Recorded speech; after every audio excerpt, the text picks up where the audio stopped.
সম্মানিত উপস্থিতি অবগত আছেন যে 12টি জেলার বেশি এবং প্রায় 40 লক্ষ মানুষ পানিবন্দী অবস্থায় বাংলাদেশে জীবনযাপন করছে। এমন অবস্থায় অনেকগুলো উপজেলা জেলাতে এখন পর্যন্ত বিদ্যুৎ সংযোগ নেই, মোবাইলের নেটওয়ার্ক নেই, বিশুদ্ধ খাবারের পানি নেই এবং তাদের আশ্রয়স্থল নেই, তাদের থাকবার ভালো কোনো ব্যবস্থাও নেই বাচ্চাদের শিশুদের খাবার কোনো ব্যবস্থা এবং নেই অনেক পোশাকের ব্যবস্থাও। বন্যার পানি এগুলো তাদের সবগুলো শেষ হয়ে গেছে।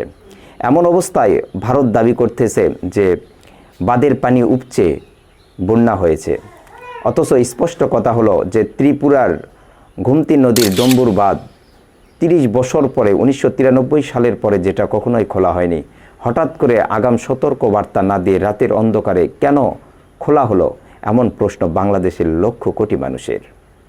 বাংলাদেশের বিজ্ঞ মহল থেকে স্পষ্টভাবে বলা হচ্ছে এটা অবশ্যই ভারতের পরিকল্পিত দুর্যোগ। সুপ্রিয় দর্শকবিন্দু, এই দুর্যোগে অনেক মানুষ হতাহত, অনেক মানুষ ক্ষতিগ্রস্ত, অনেক মানুষ বিপদগ্রস্ত, অনেক মানুষ জীবন হারিয়েছে, অনেক মানুষ বাড়িঘর অনেক কিছুই হারিয়ে অনেকটাই নিঃসম্বল। এমন অবস্থায় আমাদের বাংলাদেশের রাজনৈতিক, অরাজনৈতিক এবং বিভিন্ন ব্যক্তি নিজ উদ্যোগে অনেক ত্রাণ সামগ্রী নিয়ে যাচ্ছে বিপদগ্রস্ত মানুষদের পাশে দাঁড়ানোর জন্য। এমন অবস্থায় অনেক মানুষ এখনও ত্রাণ পায়নি, তাদের কাছে এখনও ত্রাণ পৌঁছানো সম্ভব হয়নি।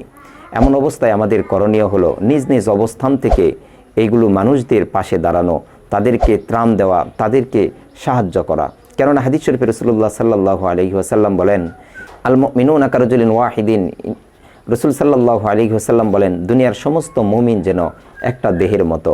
দেহের একটা অঙ্গ যদি অসুস্থ হয় তাহলে বাকি অঙ্গ প্রত্যঙ্গ যেমন অসুস্থ হয়ে পড়ে, অনুরূপভাবে দুনিয়ার যেখানে যে মুমিন অসুস্থ বিপদগ্রস্ত হয়ে যাবে, অন্যান্য মুমিনদের উচিত দায়িত্ব তাদেরকে সাহায্য করা। এজন্য আমাদের প্রত্যেকের করণীয় হলো নিজ নিজ অবস্থান থেকে আমরা বিপদগ্রস্ত, বন্যায় ক্ষতিগ্রস্ত মানুষদের পাশে দাঁড়াবো।